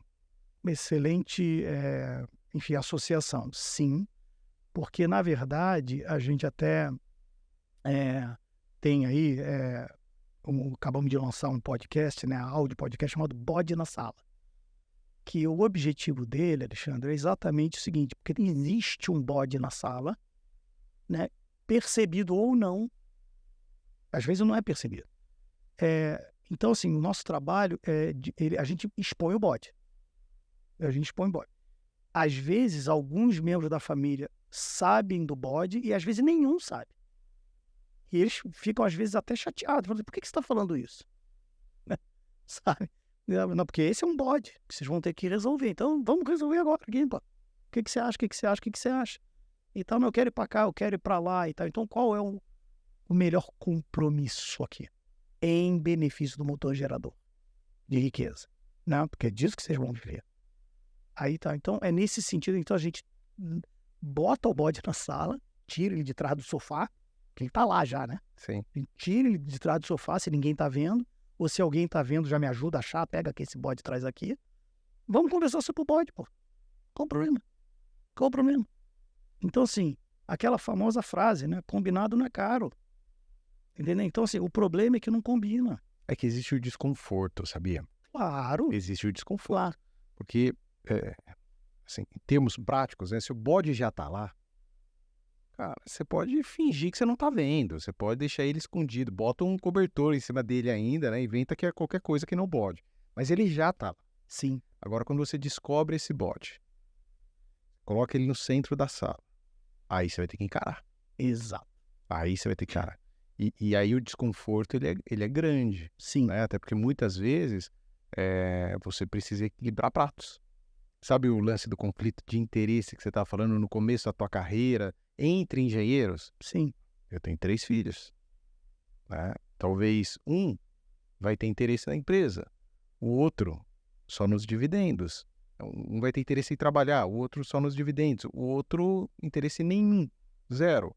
Mas como você falou, pode casar com alguém num regime, sei lá, de comunhão total de bens, e aí lá na frente pode ter um problema. Então, quando esse problema acontece, tratar é muito difícil. Aliás, praticamente, né? Assim, a gente, nesse método que a gente desenvolveu, que eu desenvolvi no mestrado, Alexandre, ele traz, assim, a decisão final, a escolha é renúncia, certo? Então, assim, a escolha final, num primeiro momento, provavelmente vai ser no dono do capital. Vai ser no patriarca, vai ser na geração sênior, o que é que seja. Vai ser. Mas ele já vai tomar essa decisão ciente do que os outros estão querendo. Esse é o primeiro ponto. E o segundo ponto, que é difícil, porque o bode está na sala, porque as pessoas não estão preparadas para ter a conversa. Certo? Então, o nosso trabalho também leva muita educação nesse sentido. Entendeu? Então, porque não adianta você chegar lá e falar assim, você quer dividendo? Eu nem sei o que é dividendo, que palavra é essa, hein? Aí tem que... Então, a gente leva um pouco de educação dentro dos contextos, né? Para exatamente evitar, para que essa jornada, né? Ela não é que vai ser maravilhosa, suave e tal. Vai ter as dores de barriga, vamos dizer assim, tá certo? Mas não vai ser surpresa. Não vai ser surpresa. Né? Então, é isso. Acho que é esse que é o grande mérito, né, do qual eu me orgulho bastante desse nosso método. Tá? E qual que é o objetivo que uma empresa que te contrata pode ter em mente? Sabe aquele objetivo concreto que você falou no início aqui da nossa conversa? Sim. O resultado do nosso trabalho normalmente traz primeiro, uma harmonia entre os atuais donos e seus herdeiros. Já começa a ter uma estrada muito claramente desenhada do que tem que acontecer. Então, isso dá um conforto, tira esse bode da sala. Esse é o primeiro aspecto. Segundo, a empresa ela passa a se tornar um pouco mais robusta, porque até recentemente eu publiquei uma nota no LinkedIn sobre uma matéria que saiu no Valor Econômico, que indica lá que uma pesquisa, agora não vou lembrar qual foi a empresa que fez a pesquisa, mas que só 1/3 das grandes empresas do Brasil tem plano sucessório. E a matéria toda, sexta-feira passada, que saiu a matéria toda fala de sucessão na operação. No mesmo dia da matéria do Valor, teve uma matéria do Migalhas falando de sucessão no agronegócio, com o mesmo problema, falando só na sucessão na operação. Então, o que a gente percebe, só para falar de sucessão, que é um dos pilares centrais da governança, é o seguinte: você vê no mercado, digamos assim, consultores de gestão falando de sucessão na gestão, que tem que ter plano, tem que ter preparo, tem que tal. E você vê advogados, especialmente tributários e tal, falando de sucessão patrimonial. O elo que falta, que o nosso trabalho, né, levanta, é o seguinte: é a sucessão, o elo, né, que falta é a sucessão do patrimônio, não que o advogado fez, mas como que o patrimônio olha o negócio. Tá? Ou seja, é tornar os seus filhos sócios. É isso que eles serão. Se você vier a faltar amanhã aqui, a R70 vai receber 4 sócios, certo? Ou 3? 4 sócios. Eles estão preparados para ser sócio, não precisa sentar na tua cadeira. Mas eles estão preparados para olhar a empresa e dizer: ô Danilo, né? Ô Natália, sabe como é que é? Eles estão preparados para ser sócio, não é para ser gestor. Então, esse elo falta. E o nosso método levanta isso e ajuda esse preparo. Até porque tem uma diferença grande entre você sentar numa cadeira executiva sendo sócio ou você não sentar nela. Né? Eu falo há bastante tempo já, desde antes da pandemia, muralha nossa ali, Isso. De que eu preciso preparar alguém, sendo da minha família ou não, para sentar na minha cadeira o mais rápido possível. Definitivamente. O mais rápido possível. Porque é o seguinte, o tempo está passando, o cabelo vai ficando branco e você vai tendo condições de cooperar de uma outra forma. Eu não tenho já mais condição de acompanhar alguns temas lá dentro. Então, falar assim, vamos falar de substituição tributária, que é um tema chato, complicado. Vamos, eu aprendi isso um dia, lá atrás. Vamos falar de edição do podcast no Premiere com um thumbnail que eu faço no Photoshop. Nem sei o que é. Quer aprender? Não quero. Não quero. Não isso. Deixa eu ajudar quem sabe fazer o Photoshop, quem sabe mexer, né, na verdade, no Photoshop. Deixa eu dar meu palpite aqui na thumbnail. Palpite limitado, aliás, porque, né, meu gosto é péssimo. Então, você sabe fazer outra coisa, né? Então você Exato. precisa preparar alguém ali. E tudo isso passa por um processo de preparação bastante grande. Você quer ver uma coisa? O Eduardo, meu filho, tem 17 anos de idade, começou a trabalhar esse ano no call center de cobranças e ele vai começar a trabalhar comigo lá no nosso televendas. Mas é só ele. A Luna não vai. Mas a gente também não teve uma conversa antecipada para que esteja claro na cabeça da Luna por que ele vem e ela não veio, né? Existe um contexto por trás, enfim, né? O Eduardo estuda à noite, a Luna não, a Luna tem um plano diferente para a carreira dela, tal. Mas, assim, talvez, se ela não tivesse claro, né, essa diferença de trajetória que ela quer traçar, podia rolar os ciúmes.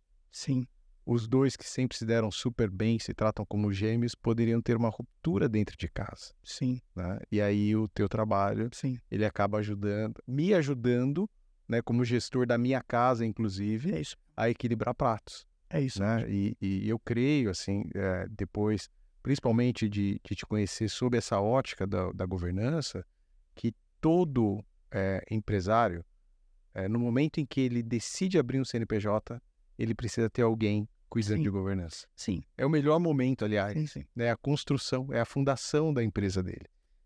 Não tenha dúvida, não à toa, até advogados concordam que depois do contrato social, o próximo documento mais importante da empresa que tem que acontecer logo é o acordo de cotista.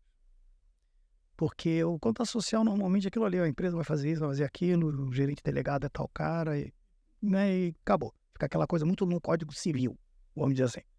E, e o dia a dia, né, e alçadas, e entrada e saída. Então, por exemplo, você está botando o Eduardo aí para dentro e tal, como um funcionário.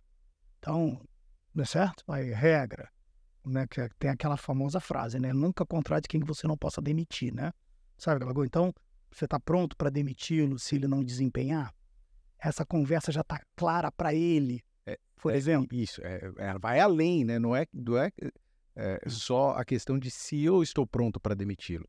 Ele está pronto para ser demitido por mim, Exato. né? Então, assim, a conversa ela é complexa, né? Exatamente. Então, acho que mas você está no caminho certo. Eu acho que uma das belezas de uma empresa como a sua é que, de todas as empresas familiares ou multifamiliares, é que ela é um sandbox, como se fala em inglês, né? É uma espécie de um playground no sentido positivo da coisa, não de diversão, mas dizer o seguinte, pô, o Eduardo, ele tá lá no teu conselho de televendas, de repente ele vai por instinto, por experiência, por ter ouvido e tal, fazer um outro script e vai ter mais desempenho, ou daqui a pouco ele vai falar assim, peraí, mas esse call center está fazendo isso aqui, mas ele poderia estar fazendo um outro serviço aqui, ó, e que vai gerar uma outra receita, que daqui a pouco vai até fazer o tal do spin-off, vai criar um outro negócio.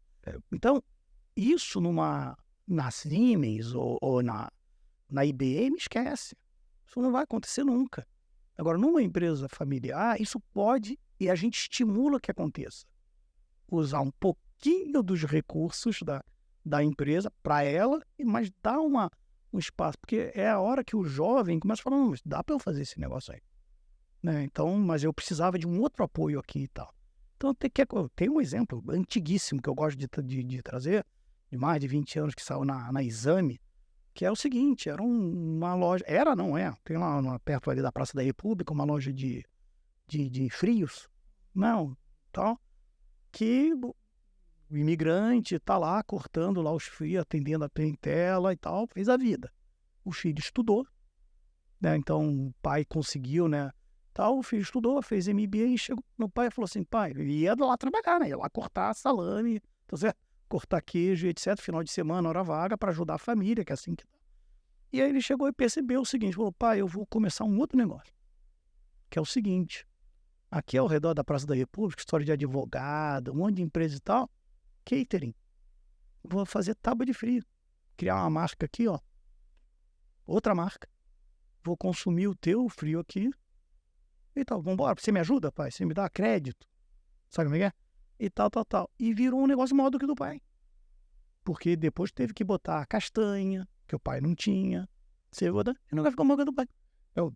Olha, escreveu um negócio interessante. No episódio anterior eu trouxe aqui o Gerson Menezes. Ele é diretor operacional do Grupo Rubaiá. Né? A gente conhece aqui em São Paulo como Figueira de Rubaiá, mas é o Grupo Rubaiá. Tá na Espanha, tá no Chile, na Argentina, enfim, né?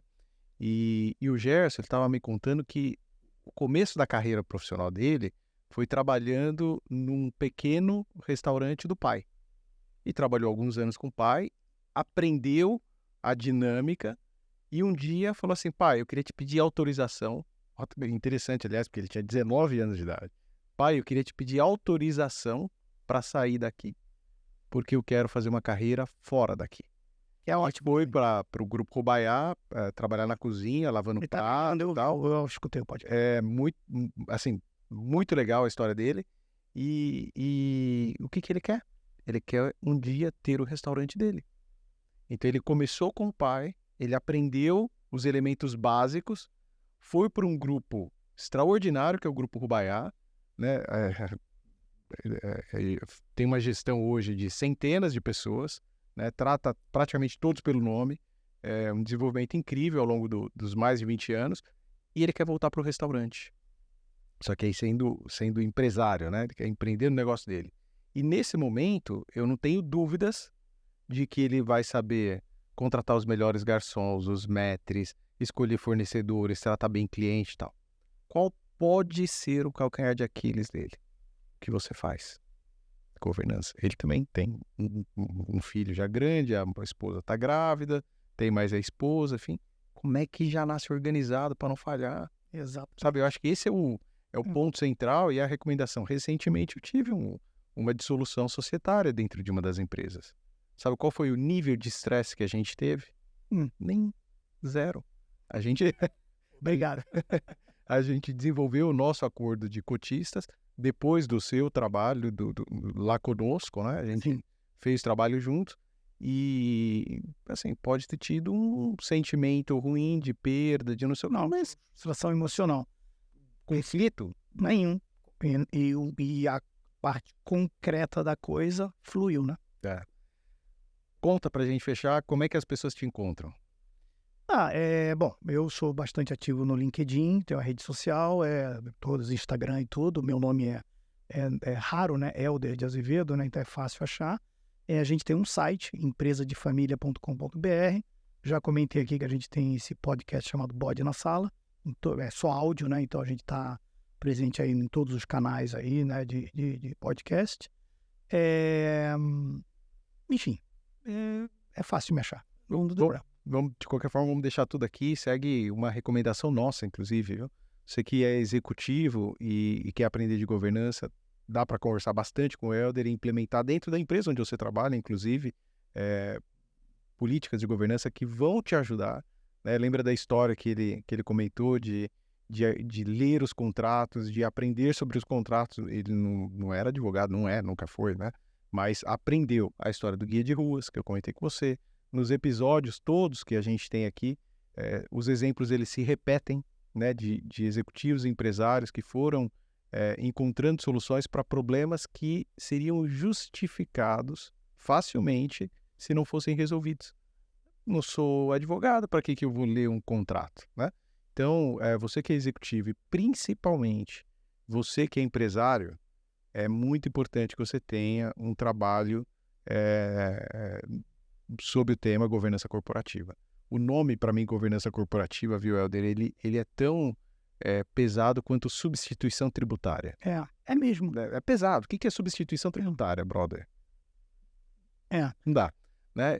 Mas, assim, do mesmo jeito que a substituição tributária é obrigatória, né? E aí é uma questão até legal, a governança corporativa para o seu negócio, independente do tamanho dele, é muito importante. A gente aqui trabalha muito o pilar família e eu creio que a família ela precisa ser o tempo inteiro protegida. E um dos pontos de conflitos mais difíceis de serem resolvidos é quando envolve empresa. Né? Empresa, dinheiro, ego, né? A governança ela vai resolver e o Helder trabalha, enfim, há muitos anos fazendo isso e não falou, mas você dá aula também, Sim, né? sim. Então, segue a nossa recomendação. Vamos deixar aqui todos os seus canais listados nos comentários e faço votos que você consiga ajudar bastante gente, viu? Muito obrigado, Alexandre. Deixa eu fazer uma pergunta final. Você consegue se definir em uma palavra? Não? Pensa um pouco aí.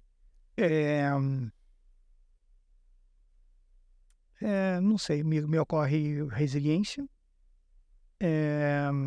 e fazer bem feito. Sei lá. Fazer bem feito. Mamãe me ensinou. O que é para ser feito é para ser bem feito. Boa, é isso aí. Essa semana a gente teve a oportunidade de contratar um estagiário e aí ele foi perguntado, né, se definiu uma palavra. Ele não pensou. Ele falou assim, obstinado. E aí eu tenho refletido bastante, né, sobre a resposta dele do obstinado, porque como gestor, pai, né, você falou que não influenciou diretamente na escolha da faculdade... Da profissão. Da profissão dos teus filhos. Mas você os preparou de acordo com o DNA de cada um deles. Né? Você foi entendendo, foi dando força, foi ajudando, foi colocando questões importantes, né? Vamos pensar, o que você quer para hoje, para a tua vida, daqui 5, daqui 10, tal, não sei o quê. E quando a gente ouve um negócio desse, né, eu me defino como obstinado. Tá, você pode ouvir e largar a mão e tá bom, você é obstinado, segue a tua trilha. Mas é bastante importante, para mim, assim, pensar como gestor, como é que eu ajudo agora esse jovem obstinado a chegar onde ele deseja, sabe? E eu acho que isso é muito legal. E eu te vejo assim, além de resiliente que é mesmo, um cara super inteligente, motivado ao extremo, né? Resolvedor de problemas. E eu não tive, talvez, a oportunidade de te falar isso ainda, mas durante a pandemia a gente estava trabalhando juntos, né? E eu não me lembro de alguém que durante um ano inteiro tenha me tirado tantas vezes da zona de conforto e feito com que eu pensasse tanto em caminhos alternativos como você. Então, muito obrigado. Imagina, nossa, que honra. Que você colaborou comigo e com a minha família, porque foram tempos em que a gente estava trancado dentro de casa. Né? Isso, exato. Legal. Não, ótimo. Eu acho que obrigado, para mim é uma honra, né? É muito legal. E em relação ao jovem, né? Claro que não tem uma fórmula, né? Mas eu acho que precisa ter primeiro uma dose, porque a obstinação é muito legal, mas ela para virar obsessão próxima, né? Então tem que tomar um pouco de cuidado, né? Com isso, né? O rapaz. Segundo, obstinar é buscar lá o objetivo. Não precisa ser amanhã. Sim, sem dúvidas. Tá legal, certo? Então assim, certo, não precisa ser amanhã. Né? Porque aí a obstinação acaba, né? Pô, não consegui, acabou a obstinação. Não, aí não é obstinado. A trilha é longa, aliás. A trilha é longa. E uma coisa que eu não comentei ali, quando você está falando de carreira, como desenvolver, mas me ocorreu no finalzinho, quando você está falando de um outro assunto, de você mesmo como CEO, de preparar uma pessoa rápida, que uma coisa que eu sempre quis fazer, por causa daquela frase lá do Osiris, é o seguinte: eu preciso me tornar descartável. Rápido. Então assim, você é técnico, você foi técnico lá. Cara, como é que eu faço para eu não precisar sempre ter outro que faz ou a coisa andar sozinha? Porque aí você fica inútil para aquela posição e aí você se torna um problema. É arriscado. Porque a empresa pode dizer assim, pô, que legal que você resolveu isso, está demitido, que não precisamos mais. Beleza. Só que é o seguinte, se essa empresa não te levar para cima, porque você já tornou aquilo ali, fluido, alguém vai te levar. A empresa não te merece se ela fizer isso. É isso. E aí você é atraído por outro. É isso aí. Entendeu? Então, assim, isso é uma coisa que eu também sempre... E de novo, nos nossos projetos de consultoria, Lê, e você sabe disso, a gente entra e sai. Não tem esse negócio de ficar lá, não. Tem que acabar. O processo tem que ser tal que o cliente diz assim depois, não preciso mais de você. Porque agora eu já sei o caminho. Você acabou de falar do teu acordo de cotistas. A gente fez um preparo. Dali para frente você foi. Não precisou mais de mim. É isso que não precisa. Você vai. Aí todo mundo sobe. Esse que é o X. No episódio 2 do podcast com o Ricardo Junqueira, que se tornou o primeiro presidente de uma empresa da Sony no Brasil, sem ser japonês, há, sei lá, 15 anos atrás, quando os japoneses eram extremamente conservadores. Ele falou uma coisa muito parecida com o que você está dizendo. Ele falou assim: Alexandre, na minha ótica, Ricardo Junqueira, um dos elementos que te fazem catapultar na carreira, você vai subir, é você se tornar não necessário. É isso aí. Esse foi o termo que ele usou. Não necessário. É isso aí. Você monta um time, né, a máquina começa a trabalhar de tal maneira que se você tirar 2 meses de férias, não vai acontecer nada. Né? E aí, óbvio que você pode ter lá o teu gestor que fala assim: beleza, agora não precisa do Ricardo, vou mandar o Ricardo embora. Mas tem o risco. Tem o risco. Mas se o cara fizer isso, é azar dele, exatamente. A empresa não te merece. Né? E fazendo um parênteses, eu digo o seguinte, né? Eu falo assim, toda vez que o teu chefe te mandar uma mensagem, abre e responde. Toda vez que o teu chefe te chamar para almoçar, vai. Né? Pô, mas, é incrível. Mas analisa se o teu chefe agrega ou te atrapalha. Não deixa de ir, mas analisa. Porque se ele não estiver agregando, pede as contas e vai embora. Você precisa ter alguém que te agrega. É isso aí. O que você não pode fazer é deixar de atender o teu chefe, porque senão vai dar muito errado. Você não vai nem conseguir entender se ele está agregando ou não. E o Ricardo, ele falou esse negócio da catapultagem, né, que está muito em linha com o que você está dizendo. Aliás, muito não, totalmente em linha, né? E qual foi o resultado disso? Ele virou presidente da empresa. Né? Presidente da empresa. E quem o convidou para ser presidente da empresa nem foi o chefe dele, brasileiro. Foi o RH do Japão. Olha. Do Japão. Então, e o que ele fazia? Ele não necessário. Olha que loucura. E ele entregava mais, ele se esparrama. Gás perfeito, né? Uma outra coisa que eu falo também. Tipo assim, a empresa está aqui. Quem é que cuida de importação? Você mexe com importação. Lá na empresa na indústria, a gente importava os componentes, tal qual você comprava os componentes, né? E tal, para montar no Brasil, tal. Adivinha quem fez planilha de importação lá? Que abriu a TAB, se chamava, Tarifa Aduanária Brasileira, tarifário, lá sei eu, que tinha que procurar lá o código do semicondutor, não sei o que, tarará. Aí pegou qual é a alíquota e tal, montar o Excel com aquelas fórmulas por dentro, por fora, isso aqui. Eu não dava, porque não tinha fiscal na empresa. Quem virou gerente de engenharia primeiro? Quem virou gerente do projeto primeiro? Quem conversava com o cliente? Não? Você percebe? Então, assim, tem que fazer mais, tem que ser gás perfeito, porque as empresas, por mais estruturadas que elas sejam, elas têm imperfeições, elas têm lacunas. Tá? Agora, você vai olhar a lacuna do teu lado, né? Você não vai olhar a lacuna, claro, certo, lá do lado do inventário, se você é o cara, lá sei eu, de fiscal. Mas tudo que está ao teu redor, você precisa ter o domínio pleno. Né? Eu aprendi ICMS, PIS, COFINS, IPI, imposto de importação, na semana que eu fui trabalhar em vendas pela primeira vez. Foi naquela semana. É o seguinte, antes não, né? Nem sabia que existia um raio de um negócio chamado ICMS. Não sabia, brother. Mas o dia que eu sentei em vendas, que veio uma tabela escrito lá ICMS e veio a tabela pronta. Porque o sistema ele faz isso para você. Né? Legal, o cliente aqui é o Aldir de Azevedo, tá em São Paulo, ICMS é 18%. Mas você, cara, o que é 18%? Aí embaixo tem o lá Eric Nunes, Rio de Janeiro, 12%. O que é 12%? Né? E aí, mais do que isso, como é que calcula essa jossa desse ICMS? Né? Mas a hora que você aprende, né, muda tudo. Sim. E aí você começa a encontrar caminhos alternativos dentro da legalidade, mas que vão te trazer benefícios. Então hoje vai sair um container da Ásia para cá. Por onde vai chegar? Depende. Onde é que está a maior vantagem fiscal e tributária para o nosso negócio? E quando a gente faz produto para os outros, a gente chama lá de Tier 2 ou White Label, a gente propõe também os melhores caminhos. Sim.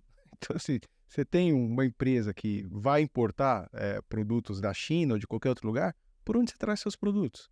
Por São Paulo, que é mais perto?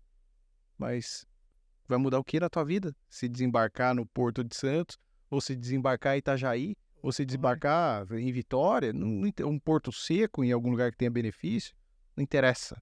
Né? Agora, como CEO, como empresário, e até quando eu era executivo, eu preciso saber todos os caminhos, senão como é que eu vou entender qual que é o melhor? Exatamente. Né? Exatamente. Você já ouviu falar ou assistiu uma série chamada Succession, tá no HBO? Não, então, todo mundo me fala muito dela, eu não assisti ainda. Enfim, mas a dinâmica, né, a gente conhece bem. E, na verdade, acho que a gente já até comentou aqui, mas Sucessão realmente é talvez o principal gatilho que envolva a implantação desse sistema, vamos chamar, né, de governança e tal nas empresas. A gente só precisa tomar cuidado, né, que assim, é melhor ser antes, né, para desenhar o processo, para celebrar o evento e não para levar um susto lá na frente. Eu não vi, mas eu assisti, Alexandre, um filme que eu também recomendo, que trata muito disso, que chama Casa Gucci, né, que conta aí a história. É um filme muito bom, só tem ator e atriz, Lady Gaga. Enfim, o pessoal, ela tá ótima no papel, enfim, e que mostra aí, quer dizer, a marca Gucci, né, ela não pertence mais aos italianos, né, a família, né, ela pertence ao grupo Kering, que chama, que é francês e tal. E essa debacle, né, ela tem todos os ingredientes que o nosso método identifica. Olha que interessante. Então, assim, eu acho que, assim, recomendo todo empreendedor assistir Casa Gucci. Não assistir Succession, mas todo mundo recomenda, então também fica a recomendação. E eu tenho lá no nosso blog lá do Instituto, tem lá o que a Casa Gucci nos ensina, né? Então, que é um resumo que a gente aponta 4 ou 5 pontos que o filme demonstra muito claramente, muito assim a flor da pele e tal, né? Começando, diga-se de passagem, estava falando do teu filho, com o seguinte, que o Maurício, né, spoiler, né, porque é público isso, foi assassinado, né, teoricamente pela esposa, né, teoricamente não, pela esposa, ela ficou presa há anos e tal. Ele queria ser advogado, estudava, era introspectivo, e o pai falou, você vai ser o CEO da empresa. Aí ele virou um dandy, que dinheiro era o que mais tinha, falou, já que você não me deixa ser advogado, eu vou curtir a vida aqui como CEO da Gucci e tal. Já começa a dar ruim errado. Entendeu? Então aí tem outros lá, mas enfim. De repente que a gente pode fazer, eu também não assisti essa série, a Natália que me trouxe, aliás, essa série, eu dei uma pesquisada, todo mundo tá falando realmente. E aí vale a pena a gente assistir. São 4 temporadas, vai no seu tempo, eu vou no meu aqui. E a hora que a gente terminar essa série, juntamos ou fazemos um paralelo com o Casa Gucci, e a gente volta para cá para trazer os pontos em comuns ou de divergência, porque é o seguinte, o ideal é que a gente prepare as empresas antes. Com certeza. Mas são 135 mil operando, né? Sim. E não necessariamente com um plano de governança elaborado. Tem que consertar no voo. Voo de Madagascar 2. Exatamente. Agora eu só venho se você vier com a gente, né? É isso aí. Então, aproveitando essa deixa, se no começo do vídeo não fez uma pausa para se inscrever, se inscreve agora. Clica no joinha, me siga nas redes sociais, siga também o Helder, o conteúdo dele é de muito valor nas redes sociais, vai estar tudo aqui nos comentários para que você seja bem informado, esteja em linha com tudo que está acontecendo e participe de discussões que certamente vão te enriquecer ou enriquecer quem está ao seu redor. Então não perde essa oportunidade não, vai ser um conteúdo bem legal. Helder, é isso. Muito obrigado pela sua presença aqui conosco. Mais uma vez, parabéns pela família que você montou, pela história de vida que você construiu para as empresas, nas empresas. O Helder também é conselheiro da R70 e nos enobrece, nos engrandece a cada encontro. Obrigado, parceiro. Imagina, obrigado mais uma vez pelo convite. É um prazer e tem muito para construir. Legal, é isso aí. Pessoal, até a próxima.